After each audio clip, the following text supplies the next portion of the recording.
tardes, muchas gracias por estar nuevamente el día de hoy con nosotros, martes 19 de septiembre, 32 años del sismo y hoy pues recordábamos qué había sucedido en aquella ocasión cuando no teníamos ni la menor idea de lo que era la protección civil, cuando veíamos que se caía pues de repente un edificio que era el de, no se llamaba Secretaría de Economía, se llamaba, no me acuerdo ahorita cómo. Comercio, algo así de Secretaría de Comercio y no sé qué, que estaba en las avenidas Cuauhtémoc y ¡pum! Se desplomó.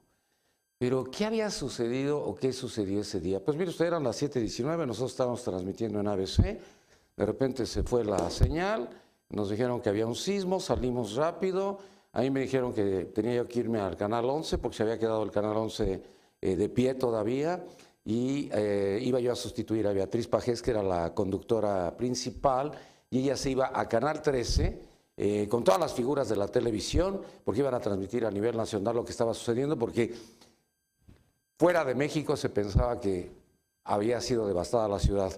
No había teléfono, se cayó la central de las calles de Victoria, no había información, las personas en el exterior no sabían qué diablos había pasado con nuestro país, no había redes, no había nada de lo que ahora tenemos. ¿Qué pasó ese día? Bueno, pues ya nos fuimos al Canal 11, en el Canal 11 pues no había más que pues dar una cierta información. Beatriz Pajés me dijo, ¿cómo te llamas? Dije, Nino Canún, pues ahora le da tus notas. Y de repente se acabaron las notas, empezamos a improvisar, ella se fue. Todo eso iba sucediendo, todo eso iba pasando. Me habla Manuel Barret, secretario de Gobernación, ya se lo he platicado en varias ocasiones, y me dice, acaban de llegar los españoles con perros, no sé qué, te los mando a ti. Le dije, pero yo... ¿Para qué? Yo no sabía para qué servía eso. No teníamos, éramos unos ineptos, unos ignorantes, tanto las autoridades como los medios de comunicación. Para esto ya Locatel ya había tronado, porque ya le habían entrado más de 30,000 llamadas, no sabíamos qué hacer, no sabíamos qué decir, no sabíamos de qué hablar. Esa es la verdad. Y bueno, pues de repente alguien decía, pues que necesitamos que nos manden una grúa pluma, y decías, puta, ¿qué es una grúa pluma? ¿Y a quién se la pido? Así fue todo el tiempo, terrible, terrible, terrible. También ya le platiqué lo de Claudio X González, cuando nos piden toallas femeninas, pues nosotros de dónde conseguíamos toallas femeninas, de repente llega un tráiler de doble remolque de Kimberly Clark, con la única condición de que ahí estaban todas las toallas Kotex para que las repartiéramos. Estaba prohibido decir Kotex, estaba prohibido decir, por ellos mismos, él no quería hacerse publicidad en ese momento. Y no se decía ni Kimberly Clark, no se decía Kotex y tampoco se decía Claudio X González, nada más a todo el mundo le decíamos ya tenemos toallas sanitarias.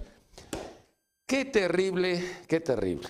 Ya ahora tenemos protección civil. Pero ya que tenemos protección civil, ¿por qué sonamos la alarma hoy a las 11 si la gente está alterada? Hemos salido avante en la Ciudad de México con este sismo de 8.2 porque hemos avanzado mucho en protección civil. Eso es cierto, eso es cierto.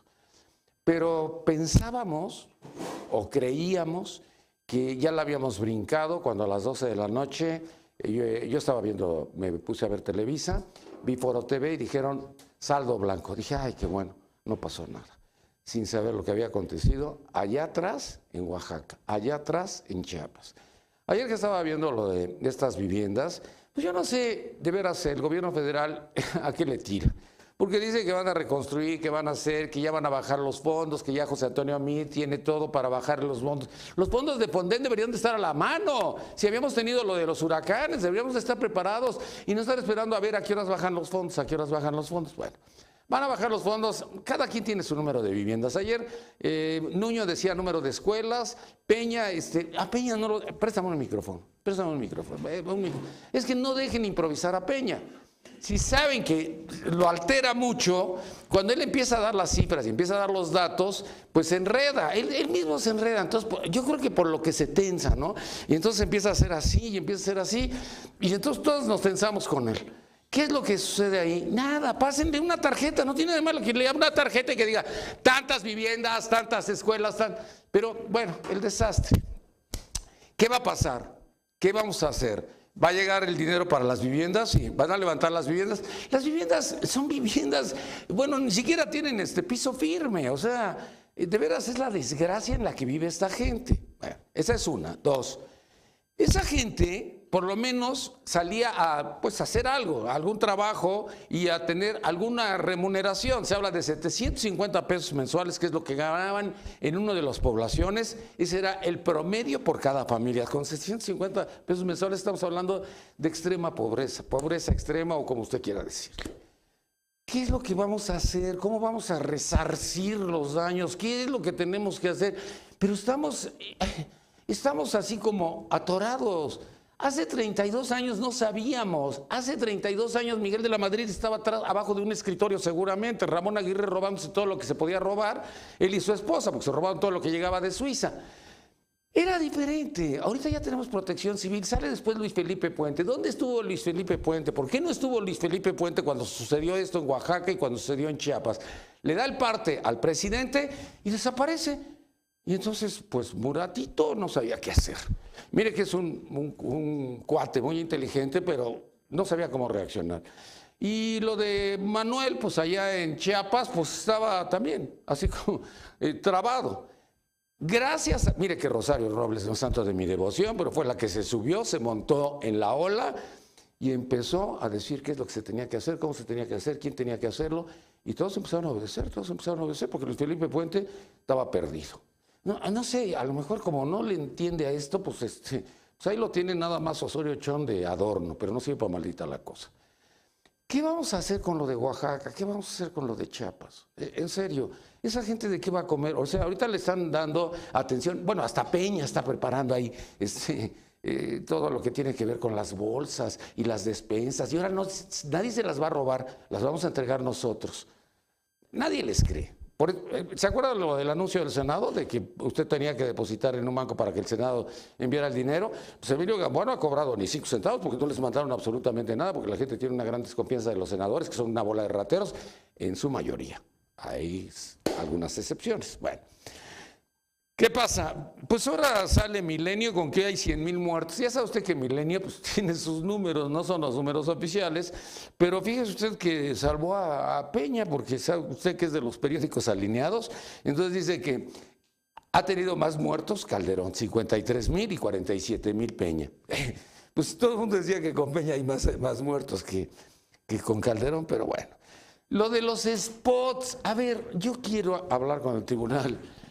A ver, señores del tribunal, no se dice spots. A ver, señores del INE, no se dice spots. Spots son los de Coca-Cola. Estos son mensajes promocionales. Esto no es publicidad. También le pusieron publicidad, a la publicidad de Mancera porque le habían bajado ¿qué era? El 3, el 4 y el 5 de sus spots.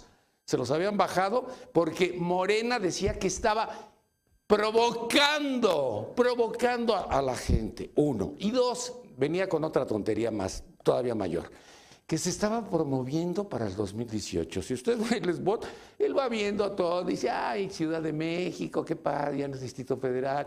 Ahí va así en el coche, ¿no? Ese es uno. Y el otro en el que está comiendo y en el que llega tarde y todo eso, jamás habló del 2018, jamás dijo nada del 2018. Entonces yo puse en mi tweet pues, que esto era... El miedo no anda en burro, y eso era para Morena. Qué vergüenza que les hayan bajado esto. Ahora van a tener que reponer todos estos promocionales porque la regaron, pero la regó Morena. Dice, no, la regó Lorenzo Córdoba. Lorenzo, pero es que no había ninguna promoción. Cuando solicitó eso Morena, pues lo revisas con tu gente y dices, no, pues no está promocionando. No está hablando más que de lo que está haciendo, no de lo que va a hacer. Nunca dijo, ahora voy a... Por ejemplo, en el caso de López Obrador, tiene 4 millones de spots en los que he estado hablando. Sí son spots, porque no son comerciales ni es propaganda. Son spots como de Coca-Cola o de Pepsi-Cola. Ni Barack Obama los tiene. Ya lo sabe usted. Bueno, un revés horrible. Hoy sale en el periódico que hay 13 en Odebrecht, que son de los de Calderón. Juan José Suárez Coppel es de Francisco Gil Díaz, no es de Calderón, ¿eh? Está puesto por Paco Gil. Está Jordi Herrera, que siempre robó dinero y siempre se había dicho que había robado. Pero hay una fotografía donde está comiendo Felipe Calderón con Odebrecht. Entonces él dijo, bueno, estaba yo comiendo con él, pero no tengo nada que ver. Pues parece que sí. Ahora, ¿quién hizo la investigación? La PGR. ¿Pero es el fiscal carnal o es el procurador de la República? porque nomás le pegó al PAN. No viene ahí nada de nuestro amigo Emilio Lozoya, que se ha robado todo. El día de ayer sacaba el periódico Reforma que estaban investigando las cuentas financieras de Emilio Lozoya. Bueno, ¿ustedes creen que es tan tonto? El dinero tiene que estar en Andorra, el dinero tiene que estar en paraísos fiscales, en Panamá, qué sé yo. ¿Ya vio lo del este embajador de Uruguay? Este embajador mexicano en Uruguay, sensacional, tiene $1.200.000 en Andorra. Y dice que es lo que ganó como diputado federal. Puta, pues voy a ser diputado federal porque pues parece que puedes robar, puedes echarte tus moches y puedes sacar el dinero. Yo me pregunto cómo le hizo para sacar $1.200.000. Yo no puedo sacar más de $10.000 porque me detiene el SAT. Como que el SAT tiene sus preferidos o sus favoritos. Bueno. Avelino Méndez, el de Xochimilco, pues yo creo que tiene que irse a la cárcel junto con Rigoberto Salgado.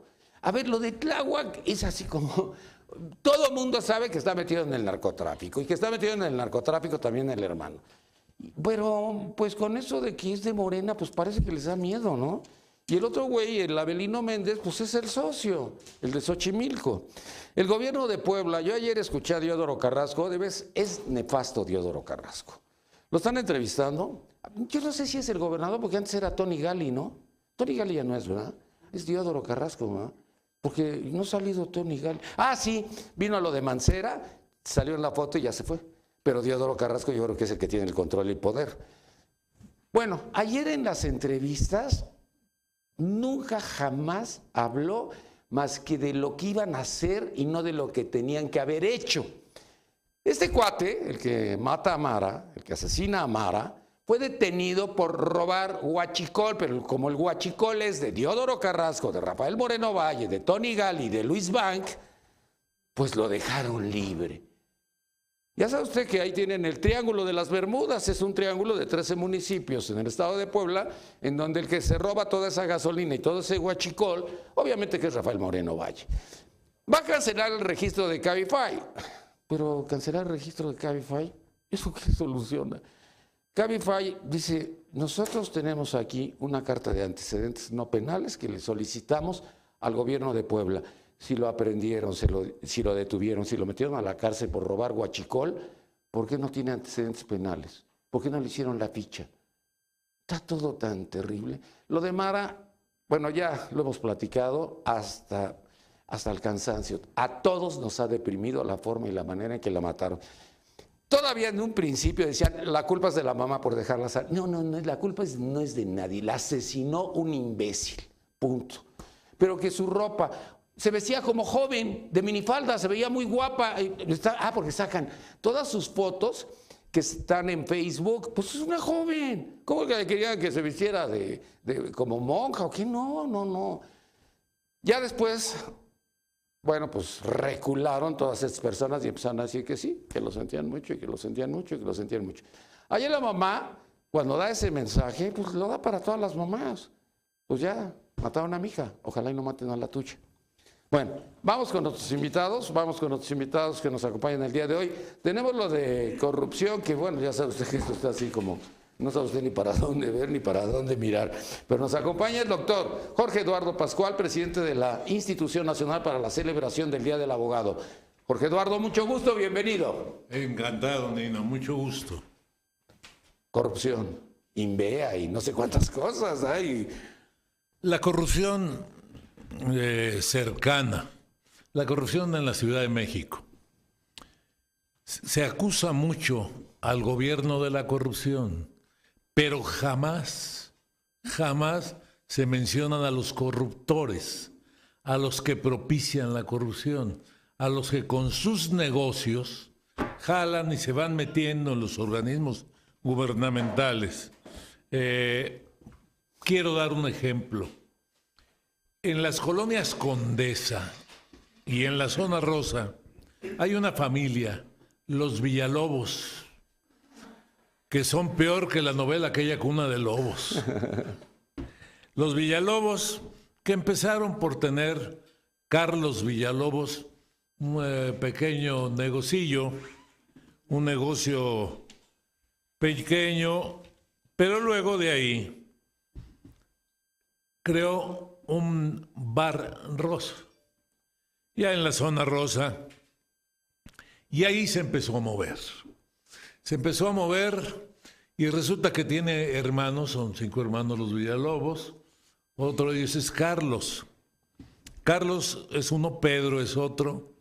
Carlos es, a propósito, precandidato a Morena de diputado, pero mientras se le pegó y ha sido socio Monreal, gracias a este muchacho Alejandro Díaz Durán.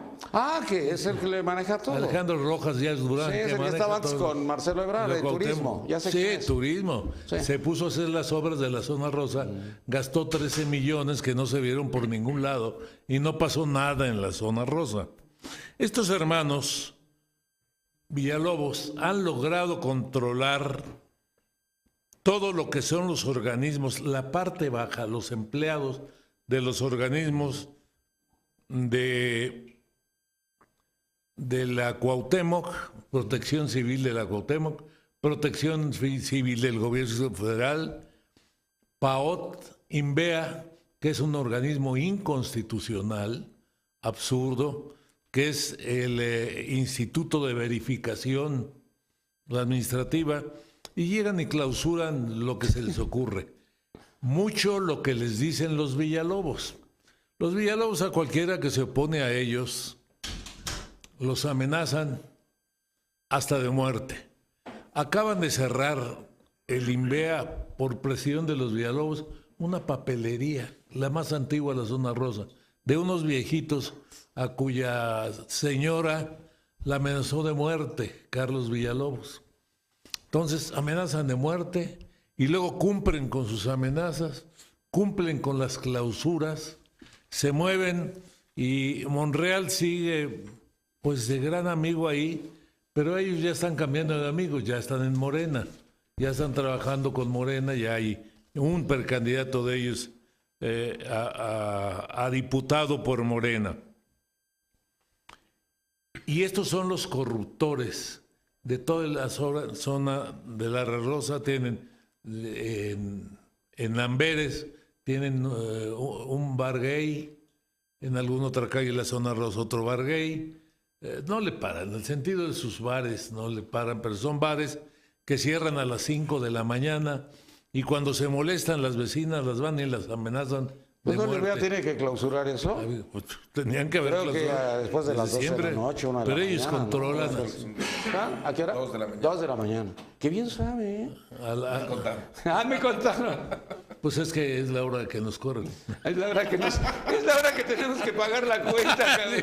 Buenos gauchos al día siguiente. Es la hora de hacer la cuenta. Oye, lo de Monreal está muy raro, porque ahora ya no sé si es de Morena o si es de quién sabe. Porque ahora estuve en el quinto informe de gobierno de Mancera, y estaba solitito Monreal. Nadie de la bancada se sentó junto a él. Todos se sentaron del otro lado y dije, no, pues ya, el sin amigos, cabrón. Pues realmente Monreal les puede dar un susto a Morena. Si Monreal acepta la oferta que le debe estar haciendo el PRI, le ganan a Morena el Distrito Federal y sacuden la elección del PEC. Ahí sí puede darse, porque Monreal, obviamente él hizo campaña. La Sheinbaum no hizo campaña. Quien penetró en los grupos sociales fue Monreal. Se manejó con un grupo muy grande que tenía de promotores, pero yo creo que es el gran peligro. Eso no lo midió el PG. López Obrador creyó que podía dar el dedazo en lo oscurito y que nadie se fijara. Nadie, pues porque él lo había decidido, pues como él decide todo en su partido y como es la absoluta prioridad lo de él, entonces no se preocupó en lo más mínimo y creo que se equivocó con Monreal. Si Monreal da el paso adecuado y no se asocia con Dante ni con los del PRD, sino que jala con su viejo partido, el PRI, pueden pegar el susto. Enrique le va a decir, regresa a casa. Enrique Ochoa, ¿no? Pues sí, es por lo que reza. Por lo que reza Enrique Ochoa, reza. Mire qué barbaridad, qué habilidad, ¿eh? Enrique, te están hablando que a qué horas vas a ir por el PAN, por Monreal. No, por el PAN no, ¿verdad? El PAN ya no. Ay, pobres del PAN, ya viste que se pelearon todos contra todos, pobrecitos. Bueno, ya ni modo. Licenciado Eduardo Sadot, maestro en Derecho y catedrático de la UNAM. Bienvenido, ¿cómo estás? Hola, ¿qué tal, Lino? Si te acercas más el micrófono. Eso. Un gusto estar aquí con Gracias. ustedes y un saludo a tu auditorio. Bueno, pues como decía el doctor Pascual, efectivamente uno de los temas es la corrupción y los eslabones de la corrupción. Y sin duda uno de los eslabones importantes comienza desde las esferas de la política y de la administración pública. A mí me parece que mientras no se hagan ciertas reformas constitucionales, se haga un marco jurídico adecuado, la corrupción va a continuar. Y hay ciertos pasos que no se han dado ni se van a dar y que no se tocan. Y te voy a poner un ejemplo específico. Las reformas a los artículos del 100 al 115 del Código Penal para el Distrito Federal, que tiene su incidencia en los delitos federales, que se refiere a la prescripción de los delitos. Si nosotros reformamos el código y que los delitos que vayan en contra del patrimonio de la administración pública, incluida federal, estatal y municipal, y hacemos que no prescriban los delitos que vayan en contra de este patrimonio, entonces estaremos dando pasos firmes contra la corrupción. Y si accesoriamente a esto reformamos el artículo 14 constitucional, que se refiere a la no aplicación de la ley a la retroactividad de la norma jurídica, entonces, si hacemos una excepción en el 14 constitucional y se establece que la retroactividad de la ley se aplicará solo en los casos que vayan en contra del patrimonio de la nación, entonces cualquier funcionario público de este sexenio, de otros sexenios, de otra época, de cualquier año, que haya cometido un delito en contra del patrimonio, puede ser juzgado y sentenciado. Y si asesinó a algunas personas, también puede ir a la cárcel, porque Joel Ortega, después del News Divine, debería estar en la cárcel. Pero dicen que ya prescribió. Por eso, si en el ejercicio de un cargo público cometes delitos y estos delitos se establece que no prescriban nunca, cualquier funcionario en cualquier momento puede estar sujeto a juicio. Yo me recuerdo lo de Luis Echeverría cuando lo manejó Juan Velázquez, dijo después de 30 años ya prescribió. Sí, pero si te acuerdas, el doctor Carrillo estableció el elemento de que no hablaban de asesinatos, sino hablaban de desaparecidos. Sí. Y en el caso de los desaparecidos son delitos de tracto sucesivo, es decir, mientras no se encuentre la persona, el delito continúa, y esto fue el argumento que utilizó. Vivo. ¿O piensas que sigue vivo mientras no aparece? Bajo ese argumento, sí, bajo ese argumento, si tú dices no te estoy acusando de muerte, simplemente está desaparecido y te responsabilizo de eso, y eso fue lo que pasó en el caso de Echeverría. El doctor Carrillo Prieto estableció que no se le acusaba de homicidio, simplemente de desaparición forzada, y eso fue lo que modificó la aplicación de la ley.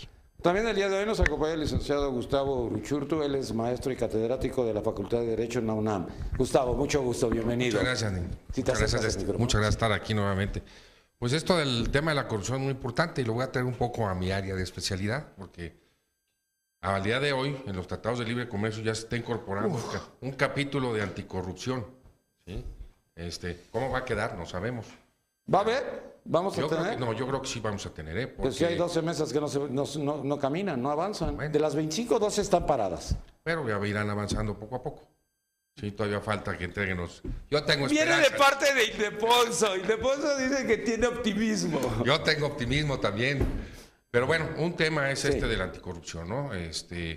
Ya ha llegado a tener que ser regulado de manera internacional con los diferentes socios. Y no nada más en nuestro país, otros países también han incorporado estos temas como parte de algo que ya tiene que existir precisamente por los abusos. Ahora, si lo traemos nosotros a nuestro país, pues todo lo que sucede y estas reformas que hablaron ahorita sobre que son necesarias, e inclusive yo estaría pensando también la otra que sacaron la extinción de dominio, pues también que se aplique la extinción de dominio a los bienes de aquellos servidores públicos que incurran en estos delitos, ¿no? Porque al final del camino, por ejemplo, ahorita lo estamos viendo con Duarte. Duarte está detenido y su patrimonio y su esposa andan viajando por Europa. No pasa nada, ¿sí? Entonces, eso es lo que nosotros necesitamos llevar más allá y sobre todo, poder recuperar todo eso que se han llevado. Ahorita, sobre todo para lo que podía servir todo ese dinero que se llevaron. Ahorita con lo del sismo, pues es una cantidad muy, muy importante, ¿no? ¿Sabes por cuánto van a demandar a César Duarte? Por 72 millones de pesos por delito electoral. si se robó 10,000 o 15,000 o 20,000, si la morralla. esposa tiene el banco lo funda la esposa cuando él es gobernador de lo que se van robando. Esto es en Chihuahua. Vive en El Paso y no le hacen absolutamente nada. Así es, por más que hay ficha roja, etcétera. Ah, pero la ficha roja no es Sí, malita la cosa. claro. La ficha roja de Yarrington salió desde el 2004 y nunca lo detuvieron. Jamás es. alguien se molestó en aprenderlo. Así es. El 2004 él salió y se pintó a Modena y ahí se quedó. Así es, y lo que, como dices, que anda ahí en El Paso, el señor Duarte paseándose sin problemas, ¿no? Entonces, A Borges sí ya lo van a regresar. Ay, qué suerte. Ya, ¿no Ya, viste? pues Ya ya. nos lo van a extraditar. Pero el dinero que se lo quedó Félix González Canto, porque Félix González Canto es su jefe y está en el Senado de la República. Entonces, ¿quién se va a quedar con el dinero? O se lo quedó Mario Villanueva, o se lo quedó Joaquín Hendrix, o quién se quedó, porque eso es el cartel de Cancún. Estamos hablando de narcotráfico. claro, Eso tampoco se toca. entonces tampoco se toca. Entonces necesitamos un fiscal, pero un fiscal que sirva. Pero uno que sirva, uno que sea autónomo, sí, que no sea, ahora sí como dicen, que no sea el carnal. Sí, entonces, yo creo que vienen, o sea, el problema... ¿Pero cuándo? A ver, Pues- lo del Telecán cuando salen ellos y dicen, a ver, tenemos una asimetría, ellos ganan 80 pesos 4 centavos, pero al cuate se le olvidó decir que era diarios. Él dijo por hora, que era en nuestra moneda. En el caso de los estadounidenses dijo 7.50 a $12, dependiendo del estado, California es el que más paga, por hora. Y en el caso de Canadá, 10.50 canadienses por hora. Pero nosotros era 80 pesos con 4 centavos por día, que son $4. Así es. Así es. Entonces, Y que entonces no se podía llevar a cabo esto del Telecán y se tenía que bueno, detener. es que si nosotros nos vamos al origen del Telecán, la idea era que para ahorita los sueldos deberían estar ecualizados. O sea, esa era la teoría que se tenía, que con la apertura comercial se iban a empezar a subir los sueldos porque iba a haber más trabajo, iba a haber más demanda de trabajadores, eso iba a ocasionar que hubiera más, la oferta de trabajadores disminuyera, entonces tuviera que subir el sueldo. Pero bueno, eso es en la teoría, en la práctica no ha pasado. ¿Viste a la señora que hace totopos allá a un lado de Juchitán? Porque no era Juchitán, es un pueblito que no sé cómo se llama. Le dicen, ¿y cuánto gana usted? Dice, pues haciendo totopos 750 pesos al mes. ¿Y con eso le alcanza? Pues sí. Pues sí, Terrible, ¿no? terrible. Bueno, también está con nosotros la licenciada María de la Parra, maestra en Justicia Penal y Seguridad Pública. María, mucho gusto, bienvenida. Gracias, Dino, por la invitación. Pues mira, hay muchas cosas que se pueden hablar en torno a la corrupción. El factor fundamental de lo que estamos luchando es porque sí sabemos que hay mucha corrupción, pero ¿sabes qué es lo que hay? Impunidad. Claro. El problema fundamental es la impunidad y en algo que se está viendo, que es el factor fundamental, es que no se está respetando el Estado de Derecho. O sea, yo te voy a decir algo que está ocurriendo. Muchas ocasiones nosotros mismos somos los que fomentamos el hecho de que no se pueda llevar el debido proceso. ¿Por qué? Porque según las nuevas normas, o sea, aquí hay la presunción de inocencia y nosotros de antemano decimos que el sujeto es culpable. Nos quedamos en un tiempo pasado y esto nos da pie a que no estamos manejando adecuadamente todo el sistema anticorrupción. Yo no sé si sea en gran parte la falta de preparación de los abogados en un principio, pero ¿qué es lo que está ocurriendo? O sea, llega el sujeto, el presunto, y tanto la prensa como los comentaristas en la televisión, como las redes sociales, enjuician y dan por sentado que el sujeto es culpable. Ya está, ya lo juzgaron, ya le dijeron. Mediáticamente ya está sentenciado. Prácticamente. Y te voy a decir una cosa, esto va en contra, porque el sistema es un sistema garantista del derecho humano y toda persona, hasta que no se le pruebe lo contrario, el sujeto no es culpable. Esto nos ha entorpecido completamente. Es el caso, vamos a hablarlo, hay tantos casos famosos que se están suscitando donde de antemano ya sin una investigación, sin abrir una carpeta, sin estar, ya la comunidad está dando por sentado que el sujeto es culpable. ¿Moreira es ratero? porque él dijo hoy en una carta que él nos trató. A ver, está bien, ya está detenido, pero va a seguir. Moreira fue inocente, perdón. Moreira fue inocente. Sí. O sea, aquí radica la habilidad, Fíjate bien, Nino, es algo, en el derecho nos enseñan, y no me dejarán mentir los compañeros abogados, nos enseñan a manejar las leyes y a saber cómo es y cómo se manejan los códigos. Entonces, ¿cuál es el punto? El punto es que si tienes el medio para probar lo que estás diciendo, el cuate se va a ir a la cárcel y va a ser juzgado. Pero si no tienes los elementos completos, no lo va a ser. En el Sistema Nacional Anticorrupción, por ejemplo, que de lo que más se habla ahorita es de las autoridades administrativas, pues para abordar estas acciones tenemos que manejar la presunta responsabilidad, y será en cuanto a la pericia para conformar esta teoría del caso, que son los elementos fácticos, los probatorios, los normativos, y en esto nos falta. Yo creo que hay un gran hueco en la preparación actual de los abogados. ¿Por qué? Porque se les va de las manos, por eso están saliendo libres, porque no hay los elementos para llevar a buen término. Por ejemplo, ahorita te voy a dar un caso, y a lo mejor me oigo muy mal porque soy mujer, y a lo mejor las mujeres que ven tu programa no les va a parecer lo que voy a hablar. El programa, la situación que se está viviendo con el caso de Mara en Puebla. Sí, es lamentable la muerte de una mujer y es lamentable la acción que se está llevando, pero realmente si me voy al Estado de Derecho, pues yo diría que el sujeto que tienen detenido, pues le tienen que comprobar realmente que haya sido. ¿Por qué? Porque en la investigación, en la primera declaración que se hace, la gente no lo está viendo porque no está, pero si se mete adentro del caso lo puede ver. La chica llega a su domicilio y le ordena al conductor que se regrese, y la llevan a otro lugar donde se ve con el novio, que es un español, y entonces aquí el caso ya se enreda completamente. Entonces, vamos, yo como abogada tendría que ver en realidad cómo va ese proceso. Fíjate que en todo lo que ha venido sucediendo con Mara aparece también otra cosa, ¿no? De que a él lo dejan libre en la primera instancia. Entonces la madre va a los medios de comunicación y a los medios de comunicación solicita la aprehensión nuevamente. Y entonces a través del teléfono de ella lo cachan que está en Tlaxcala y es donde lo aprenden. Y ahorita lo acaban de pasar a una cárcel ya a un reclusorio, no sé qué. Sí, bueno, ya pasó Sí, y que ya se habla de que 50 años, que 60 años o no sé cuántos años. Sí, o sea, el tipo tendrá que llevar su proceso. O sea, vamos, a lo que yo me refiero es de acuerdo. Y si es culpable, que lo refundan y que esté y que pague y que todo.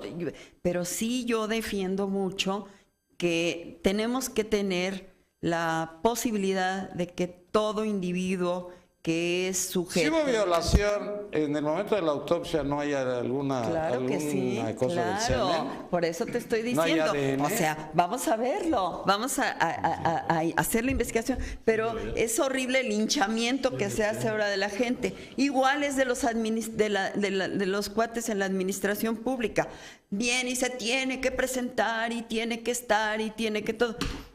Caso concreto, y lo voy a hablar, a lo mejor no debiera. Es un caso en Veracruz, muy sonado últimamente. Pues tendrán que probar las acciones que está diciendo el licenciado Yunes, ¿no? Porque vamos, ¿en contra de Fidel? En contra de Fidel Herrera, pues bueno, el procedimiento fue inadecuado. O sea, desde el momento que le pegan el comunicado en la puerta de su casa, la forma en que el comunicado maneja, que está indiciado, está mencionado en una investigación. O sea, hay que leer el documento. El señor está mencionado en una investigación. ¿No se presentó? Claro que no, si le están violando los derechos humanos. O sea, definitivamente, vamos, si actuamos como abogados. Y esta mesa es de abogados. ¿Tienes razón? Bueno, seguimos con los abogados. Licenciado Leopoldo Baeza Muguerza, abogado. Mucho gusto, Leopoldo. Un gusto estar otra vez con ustedes. Y bueno, yo estoy en total acuerdo con la abogada. Yo creo que tenemos que ser muy cautos. Hoy en día los medios de comunicación, quiero yo pensar que por tener rating o por vender más diarios, pueden decir cualquier sandez, sin tener ni medio conocimiento de lo que está en las causas, en los expedientes. Y finalmente a las personas que están enfrentando un proceso penal, los están prejuzgando, lo cual es sumamente grave. Yo estoy de acuerdo, el caso de esta chica Mara es un caso terrible, es Terrible, vergonzoso. Hay un hashtag en toda la República y en 11 entidades federativas las mujeres salieron a la calle y muchas con el pecho desnudo. Por supuesto. Pero no podemos violentar todo el sistema de justicia penal por un caso tan delicado, tan terrible, que desafortunadamente se ha vuelto viral y está hoy en boca de todos, y hoy todos somos abogados y todos somos jueces. Quizás esta persona que está detenida, quizás la asesinó, pero también cabe la posibilidad de que no, y no somos quien, ni nosotros que somos externos al asunto, ni los medios de comunicación, ni la cantidad de gente que lo está tomando como una bandera y un estandarte. Ya político. Por supuesto, ya es un asunto político, ya lo están politizando. Ahora bien, entrando al tema que nos ocupa hoy, la corrupción. Yo estoy convencido que la corrupción evidentemente existe a grandes niveles, pero existe también a los niveles más pequeños, y de una forma u otra todos hemos sido parte de este problema. Dándole dinero al policía, poniendo diablitos en las casas con la luz, todo eso es corrupción. Y hay un tema, como dice el licenciado Uruchurtu, me voy a meter a mi área de expertise y lo platicamos en el programa anterior en el que tuve el privilegio de estar aquí. Corrupción que viene con la reforma a la Ley Federal del Trabajo, con la reforma constitucional en materia de justicia laboral. Va a haber una caja chica nueva para el gobierno federal, que además va a ser un candado de control y de poder sobre todo el sector laboral. Un solo organismo, a cargo de una sola persona a nivel federal, será el responsable. ¿Es la Junta Federal o es otro? No, va a ser un organismo nuevo. Perdón. Este va a ser un organismo autónomo con una persona nombrada por el presidente de la República. ¿No depende de la Secretaría del Trabajo ya? No, Ya no. nombrado por el presidente de la República con un cargo que va a ser de un sexenio a otro. Va a durar 6 años en el encargo. Y esta persona, el superhombre como lo conocemos ahora en el medio laboral, va a ser el encargado en toda la República de expedir las tomas de nota de todos los sindicatos y además de decidir qué contratos colectivos se tienen por depositados y qué contratos Te colectivos estás adelantando. no se ahorita tienen que por hiciste depositados. así, ¿eh? Te estás adelantando. Yo estoy aprendiendo de ti, ¿eh? Imagínate nada más eso, Nino. En un año electoral No. va a tener el control absoluto del medio sindical de este país. Es el corporativismo. Por supuesto. Va a ser la caja chica para las elecciones y para todo lo que venga, y hasta quizá un seguro de vida para los futuros presidentes de la República. Porque van a salir, ellos van a nombrar a la persona que se va a quedar a cargo de todos los sindicatos, y va a ser una persona, como dicen, va a ser un superhombre carnal. Eso ya se quedó. Imagínate ¿Cómo nada más. ves todo esto? Bueno, como dije, las leyes y todo lo que se está especulando sobre la anticorrupción es considerando a los corruptos del Estado, a los corruptos que trabajan en el Estado y no a los corruptores. Ese es el gran problema. Voy a dar otro ejemplo en el orden federal. El Seguro Social se le reputa de autoridad fiscal. Hacen las visitas como se les da la gana, van a las empresas, hacen lo que les da la gana en ellos, levantan actas como quieren y las van acumulando. Y un día el acumulado llegan y le embargan a la empresa sus bienes en el registro público de la propiedad. Hay todo un racket racket de corruptores y de corruptos en el Seguro Social. Por ejemplo, hay un señor, Juan Moisés Calleja, hijo de quien fue ministro de la Corte y que estuvo 15 años en el Seguro Social, que dejó a su hijo acomodado en la CTM.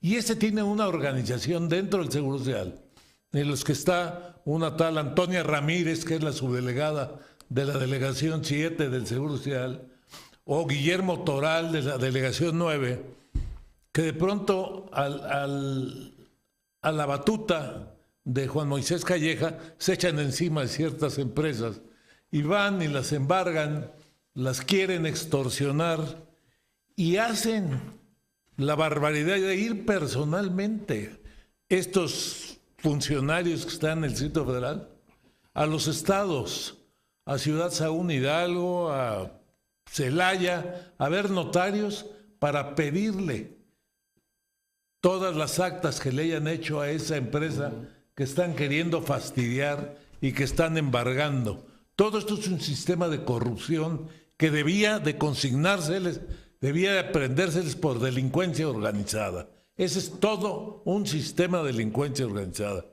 Esto del problema laboral, vamos allá. Actualmente hemos vivido un sistema laboral sui generis, porque hay juntas de conciliación en cada estado.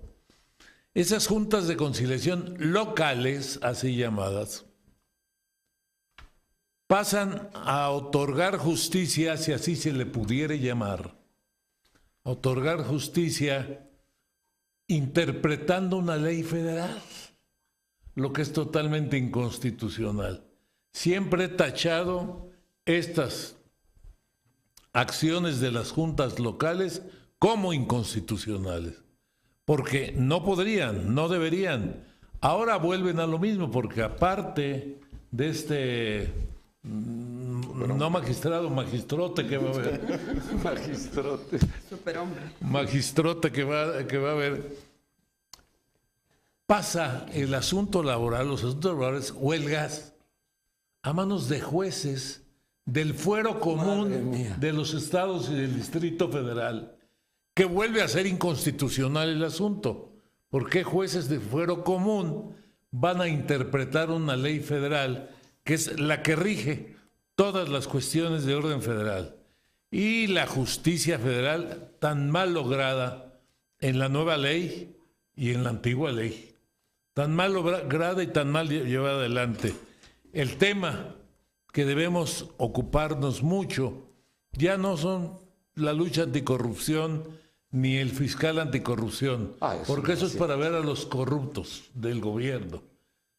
Los corruptores es lo que hay que pescar y conseguir. Conseguir aprisionar a los corruptores que hacen todo esto, claro, a los Callejas de materia del Seguro Social o a los Villalobos de la Condesa y de la Cuauhtémoc, y hay que sitiarlos y hay que aprisionarlos. Ahorita voy contigo, Eduardo, nada más dos cosas porque se va a enojar ella, pero se va a enojar conmigo, horriblemente. A ver, este señor Zorrilla, el presidente de la Junta Federal de Conciliación y Arbitraje, dice que es una persona honrada porque la puso Poncho Navarrete, que nunca había trabajado en nada. ¡Es una rata! Se lo digo yo. Me pidió 2 millones a cambio de conseguirme 20 millones en un laudo. Y la otra, a ver, esto de la anticorrupción yo no lo entiendo. Emilio Gamboa llega con Gil Suart y le dice, dame tus votos del PAN para el fiscal general de la República, que sea Raúl.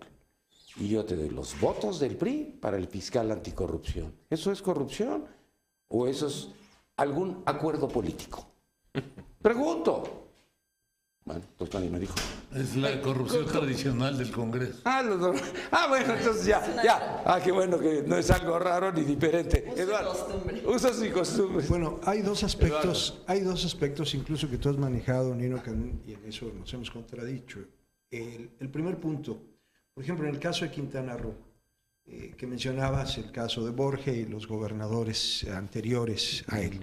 La realidad es que cada uno debe de responder por su periodo y tendremos que verlo y no juzgarlos en los medios, sino tendrán que aclararlo en ese sentido. Lo mismo sucede en el caso de Veracruz. ¿Puedo hablar? Sí, claro. Mira nada más. Villanueva le deja a Hendrix el negocio. A Hendrix lo saca Fidel Herrera en una cajuela antes de que lo mataran porque estaba metido en el narcotráfico. Bueno. Posteriormente, no, dicho por él. Dicho por él. No coincido en el tema. Dicho por él, dicho por él. Bueno. Y después aparece Félix González Canto, que es el que controla absolutamente todo el negocio, todas las operaciones, pero está en el Senado de la República.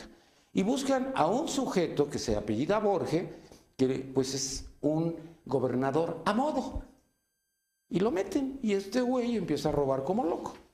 Bueno, hay muchas huellas de lo que se ha robado, pero se habla del narco. Hay un señor, Jorge Rojas, que es el que maneja todo lo que tiene que ver el narco, que sale de Quintana Roo hacia los Estados Unidos. Pero trabaja para ellos. Entonces yo no sé de dónde están las secuelas, o de dónde son las filtraciones, o quién es el que está mal informando. Pero ahí está todo, todo está así, todo está así. Nino, perdón, pero te hago una pregunta.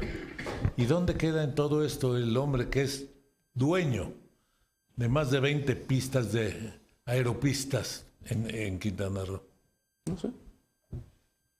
Sí, o sea, hay una serie de elementos, pero vuelvo a lo mismo. Todo eso puede ser que sean datos que tengan que corroborarse, pero de eso a que los consideremos como una acusación hay un gran paso. Y ese es el punto, lo que decían, hay que tratar de privilegiar el La sistema señora jurídico. María Rubio dice que su esposo Hendrix es narco. Bueno, Nino, tú Lo eres dijo por coraje, yo creo. Nino, tú eres amigo de María Rubio y tú Muy sabes, amigo. y tú sabes que el problema del huracán María en aquel tiempo, que fue lo del viaje a Europa, pues propició que Porque se fue con las chavas. que en realidad lo que pasó fue un arranque de celos y que eso provocó que el gobernador de Yucatán, que no estaba preparado para ese huracán. Quintana Roo. Sí, no. Ah, El huracán había pasado de Quintana Roo y había dejado saldo blanco y no había mayores daños, pero el huracán se pasó a Yucatán y destruyó Mérida, destruyó Yucatán, y el gobierno panista de Padrón no estaba preparado para eso. Eso hubiera significado la caída por la falta de prevención del gobernador, pero como María hizo el gran escándalo, los reflectores distrajeron, fue un distractor. Empezaron a decir que había abandonado a los quintanarroenses. ¿Cuál abandonado? Si el huracán ya había pasado, ya habían recorrido todo y no había ningún daño en Quintana Roo, todo estaba en Yucatán, pero lo aprovecharon y eso le salvó el cargo a Patrón por un arranque de María. Entonces, de María, tú sabes las cosas que dice. En la cajuela de Fidel Herrera, dicho por el propio Hendrix, ¿es cierto o es mentira? Entonces, ¿por qué lo inventa? No. Es Lincoln, defiende negros. La realidad, ese es negro, es negro. la realidad es que Mario Villanueva pidió que desapareciera, que nadie se acercara al PRI, que era el presidente del PRI, había sido electo del comité directivo estatal, Hendrix, y finalmente salen él y el delegado Castellanos de ahí, no en una cajuela, en una combi, cuando se distraen los agentes que le mandan Mario Villanueva. La realidad no salió en una cajuela, salió escondido en una combi y salieron hacia Mérida.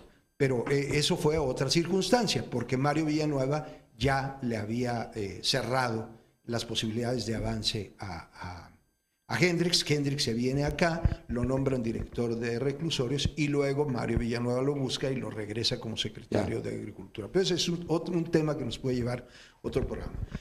Pero lo cierto es que ese es uno de los aspectos y otro que maneja muy importante el doctor Eduardo Pascual, que es los corruptores y el sector privado y el análisis de esa corrupción. Y mira, Nino, yo te pongo un ejemplo. Comisión Federal de Electricidad no está en lo más mínimo interesado en llegar al fondo de corrupciones. ¿Tú sabes cuánto pagan los hoteles y muchos centros de luz por el gran consumo que hacen en diferentes partes de la República? Millones, pero cuando tú ves sus estados, pagan menos. Están de acuerdo en que muchos tengan sus famosos diablitos o changos, y esto no lo investigan, y voy más allá. El caso de los huachicoleros que acabaste de mencionar. No, espérate, me quedo en la luz. ¿Cuánto pagas en tu casa de los recibos de luz? Promedio de 1,800. Ay, qué padre. Oye, comunícame con Jaime Hernández, que es el director, porque a mí me cobra 35,000 bimestrales. Y yo digo, en mi casa 35,000 bimestrales, si no vivo en Los Pinos, pues es una rata. Tampoco le puedo decir rata. No, claro. Ah, sí. Eres una rata. Ya. Sí, porque con eso que ya no puedes. Puta, 35,000 pesos. No puede ser, hombre. No, y tienes que hacer la revisión, pero yo sé de casos en Morelos y en diferentes entidades de la República que los hoteles ves que de día y de noche tienen una gran cantidad de consumo de energía y sus facturas no llegan a los 5,000 pesos. Dices, ¿cómo es posible que esto suceda? Y decía el caso de los huachicoleros. El Instituto Mexicano del Petróleo tiene un sistema que le llaman el diablo instrumentado, que es un aparato, una computadora que viaja por la tubería y te hace una radiografía de todas las líneas. ¿Se puede saber dónde hay fugas? ¿Te sirve para poder saber qué tubos tienes que cambiar porque están debilitados por el material? Y ese diablo instrumentado lo corren en todos los poliductos. ¿Tú crees que no saben dónde hay las fugas ni nada? Una de dos. O alguien en Pemex no ha permitido que corra el diablo instrumentado o simplemente cómodamente no lo dejan pasar. Esa misma tubería lleva Premium y lleva Magna. Todo, es poliducto. No, pero no se roban la Premium. Si va por el mismo ducto, ¿por qué no lo sacan? Porque no sacan la Magna cuando les dan el aviso de que está pasando y por ahí la Magna. Los huachicoleros tienen 13 municipios, ya no voy a decir que son, el dueño es la rata esta de Rafael Moreno Valle, para que no te vayas a molestar, pero esa es una rata que tiene lo del huachiculero ahí. Y lo tiene combinado con Luis Van, que es el presidente municipal de Puebla, Tony Galino, porque Tony Galino... No te vas a meter con el subsecretario Miranda, ¿eh? ¿Cuál subsecretario? Sí es secretario. Ay, secretario. Y además, ¿qué chingados? Así dijo, ¿no? Cuando dijeron, oye, ¿qué chingados? Dijo, puta, no le vuelvan a preguntar nada a Miranda.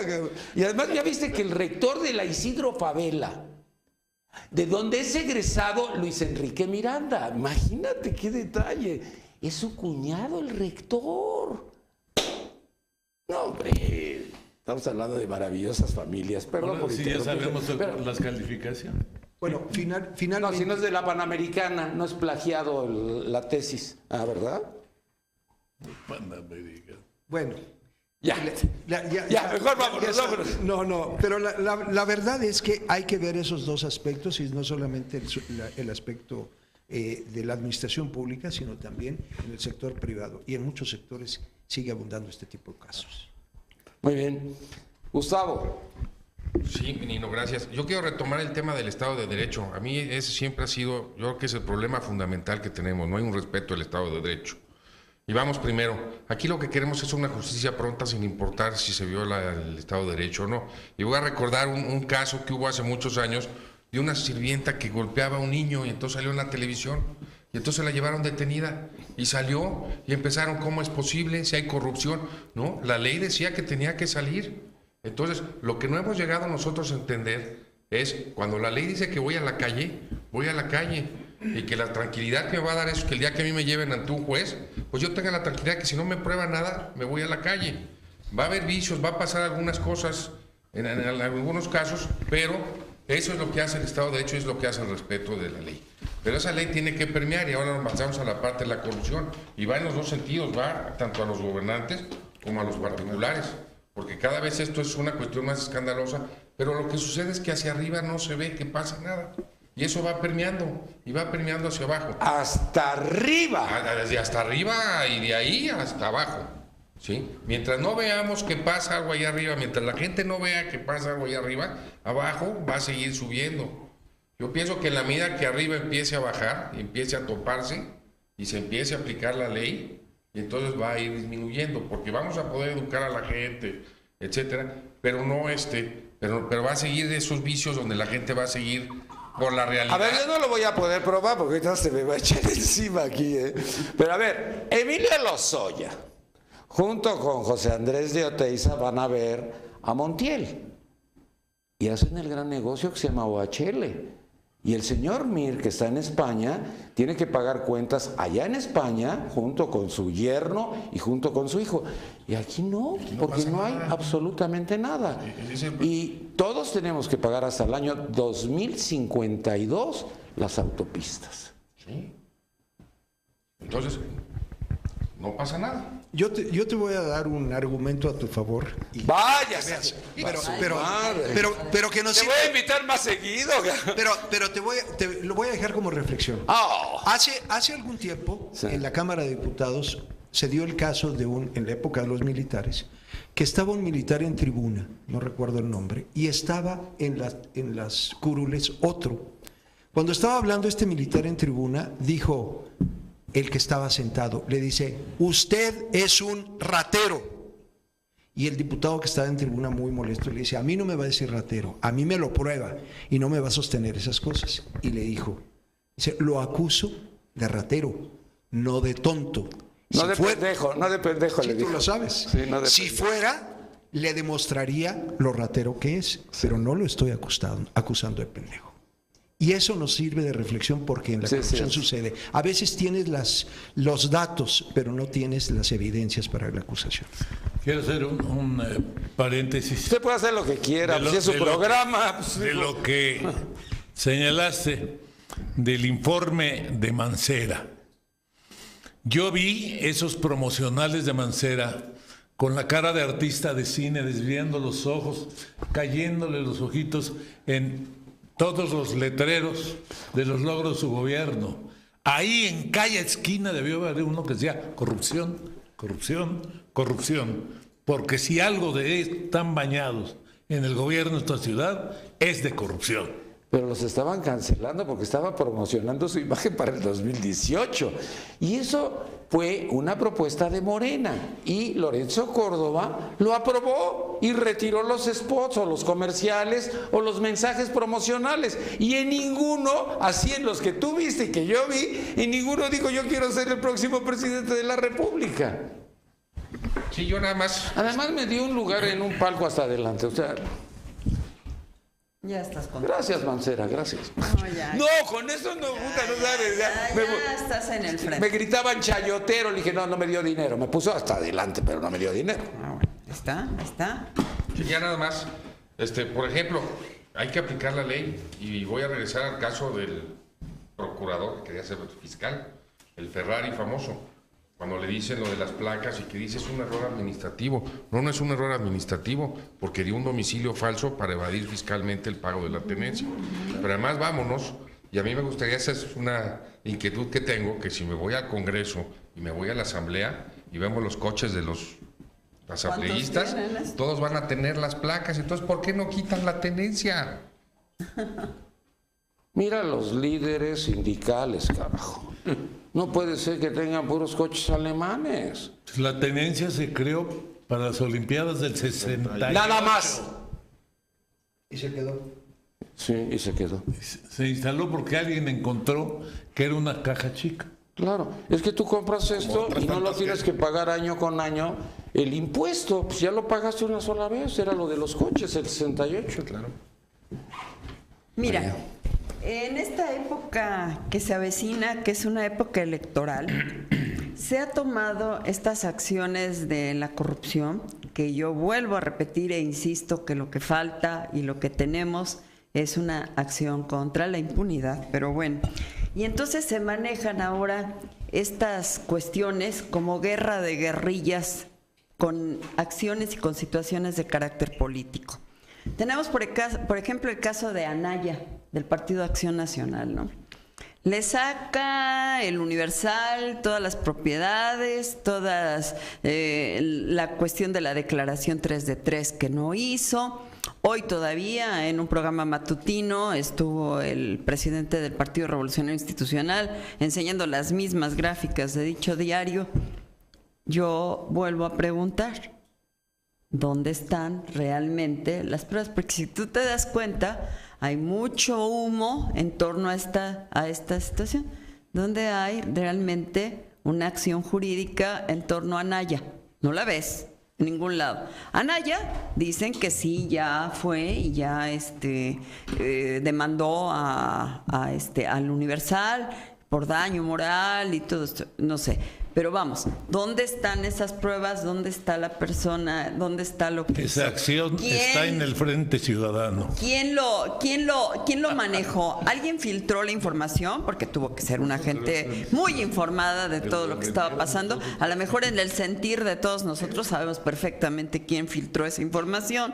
Pero bueno, es una información que si nos vamos a derecho, entonces diríamos, ¿cómo fueron obtenidas esas pruebas? ¿Realmente se van a poder utilizar? ¿Realmente se va a poder tener? O sea, vamos, tenemos que aterrizar o nada más es una... Ahora, quiero comentar algo. Nada más toco lo de Anaya. Toco lo de Anaya. 308 millones en 14 años, su suegro es un pendejo. No, pues... Dijo, para robar no roba. Sí, bueno, claro. Las fotografías son las del pasaporte. Yo no sabía eso. Entonces yo cuando empecé también a mencionar a Anaya, me dijo, ve y verifica tu pasaporte. Entonces verifiqué mi pasaporte y está el sello. Pero antes de que estuviera el sello, ¿por qué están las fotografías ahí? Toda la familia, todas las fotografías. No me digas que es Luis Videgaray, por favor, no me vayas a decir eso. No te lo creo. No, porque no está invitado a la cena. Bueno. Entonces no podemos. A ver, ¿quién manda en este país? Ahora sí te lo voy a decir. ¿Por qué no va a la ONU el presidente Peña? Porque le dijo Luis, voy yo. ¿Cómo? Un evento tan importante, tenía que estar el presidente. Si el presidente es el que invitaron, no invitaron a ningún canciller. Lo está dejando mandar al final. Creo que llevamos... Te estás dando el avión. Porque Videgaray, es el que si saliera electo, sería reelección. Pero ya decidió que sea Nuño, ¿no? Sí, ya. ¿Qué ibas a decir? Nada más, Perdón. la única conclusión que yo doy es... La corrupción empieza desde pequeños, desde los hogares, y desde ahí es donde nosotros tenemos que ir trabajando en la educación de este pueblo mexicano que requiere un cambio de mentalidad y un cambio de acción, pero desde nuestras casas.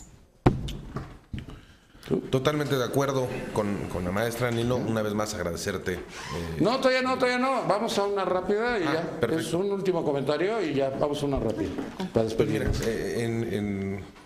retomando lo que decía la abogada al final, evidentemente la corrupción empieza en casa, con los ejemplos que le dan los padres a los hijos comprando películas pirata, por ejemplo. Desde ahí empieza la corrupción. Es decir, cosas pequeñas que creemos que no pasa nada y que no afectan. Y después nos encontramos con grandes corruptos y grandes corruptores. ¿Por qué? Porque no pasa nada. Totalmente de acuerdo también contigo, abogada. No es un problema nada más de corrupción, es un problema de que no hay consecuencias a la corrupción. Con 2 o 3 personas que llevando un proceso adecuado, ajustado al Estado de Derecho, fueran como un estandarte, con procesos ejemplares, yo creo que podríamos empezar a cambiar muchísimo. Pero todo empieza desde Bueno, tenemos una monarquía. Alfredo I, Alfredo II, Alfredo III. Murat I, Murat II. Yunes, que ahorita lo mencionaron, pues le va a entregar el estado de Veracruz a su hijo que está en Boca del Río. Entonces, y no hacemos nada. Y en el caso de Gabino Cue, oye, si era el secretario particular de Diodoro Carrasco, ¿cómo? Perdón, no voy a decir nada malo, pero ¿cómo tiene tanto dinero? Seguramente se lo regalaron, o lo heredó, o alguien le dijo, ahí está la lana, llévate. Pues sacó la lotería 3 o 4 veces, ¿no? Y en el caso de Rodrigo Medina, era el secretario particular de Natividad González Parás. Natividad lo puso para que le cuidara las espaldas, no para que se robara todo y mandara a su papá a Texas, porque el papá ya vive en Texas con toda la infraestructura inmobiliaria, pero él no lo han hecho nada, porque no le han comprobado nada, porque no es pendejo. Ya aprendí. Nos vamos, despedimos. Ahorita voy contigo para despedir ya. Despedimos. Licenciado Eduardo Sadot, conclusión, comentario final. Bueno, brevemente, solamente insisto en... Solamente insisto en que mientras no se hagan las reformas en materia de retroactividad de la norma jurídica y en materia de prescripción de los delitos contra el patrimonio, no vamos a avanzar en el tema de la anticorrupción. Muchas gracias, Eduardo. Licenciado Gustavo Uruchurtu, conclusión. Brevemente, yo estoy de acuerdo con la abogada. La cuestión de la impunidad, ¿sí? Y el Estado de Derecho. Necesitamos un respeto del Estado de Derecho y que tenga consecuencias, porque, vuelvo, como mencionaste, aquí no pasa nada. No pasa nada y vemos las cosas más atroces y no pasa nada. Entonces es necesario que haya una consecuencia. Muy bien, muchas gracias. Licenciada María de la Parra, conclusión. Mi conclusión, es urgente que las universidades capaciten adecuadamente a los estudiantes de Derecho, que el sistema haga lo necesario para que los abogados estemos capacitados y actualizados, porque se requiere en este momento que los abogados sepamos bien el derecho para poder ejercerlo. Muchas gracias, licenciado Leopoldo Baeza, tu conclusión. Y una vez más agradecerte la invitación. Y bueno, aunado a lo que dicen mis compañeros de mesa, yo creo que es un problema sí de justicia, sí de aplicación de la norma de una manera adecuada, pero va más allá. Yo creo que es un problema de educación y yo creo que por ahí deberíamos empezar. Muchísimas gracias. Doctor Jorge Eduardo Pascual, tu comentario, tu conclusión y nuestro agradecimiento porque eres el coordinador del programa del día de hoy. Muchas gracias a ti, Nino. Este problema de la corrupción, de la impunidad, sí, como dice la abogada, comienza en las universidades. ¿Cómo no? Si en la Panamericana estudiaron Peña Nieto y Humberto Castillejos, y ahí continúan las cosas. Creo que es en el Congreso que está la corrupción para empezar, donde debían de corregir las leyes, donde nos debían de dar leyes realmente anticorrupción, pues está gobernada por los partidos. Ahora ya no por un partido u otro, ahora por coalición de partidos, ahora mafia de partidos que se reúnen para llevar adelante sus propósitos como partidos. Y el INE, el Lorenzo Córdoba, tan cuidado el muchacho, sacan una convocatoria para el 18 en la que consideran a los independientes. Y escrito cínicamente en la convocatoria están todos los impedimentos que le ponen a los expedientes. Crean lo que en Derecho nos dice en la primera clase el maestro de contratos. Nunca empiecen sus contratos por las condiciones imposibles. Lo que se crea el INE, órgano inconstitucional, porque no tiene por qué haber un instituto nacional que vigile las elecciones de todos los estados y municipios. Todo lo que señala para que cumplan los candidatos independientes está previsto para que no lleguen, para que no tengan la posibilidad de llegar. Imagínate un solo candidato independiente tiene que poner el mismo número de credenciales o la cantidad de dinero que pone todo un partido. Imposible, imposible, y ante esas condiciones imposibles no habrá pronto. Ay, la madre. Ay, sí. Sí. Tranquilos. Quietos. Lo convocaron con simulacro. Ay, ya se hizo feo. Sí.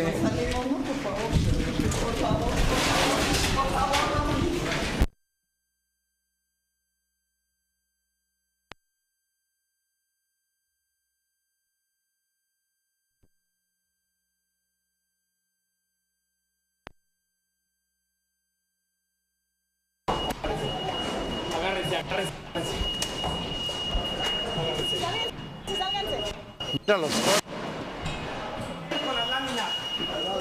ven acá. Mis hijos.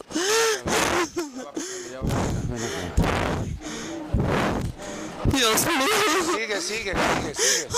Espérate. Mis hijos. Espérate. Hijos. Espérate. Mis hijos. Espérate. Ay, Nino, mis hijos. Yo te voy a acompañar. Vas a salir conmigo. Fue terrible. Sí, horrible. Salí conmigo.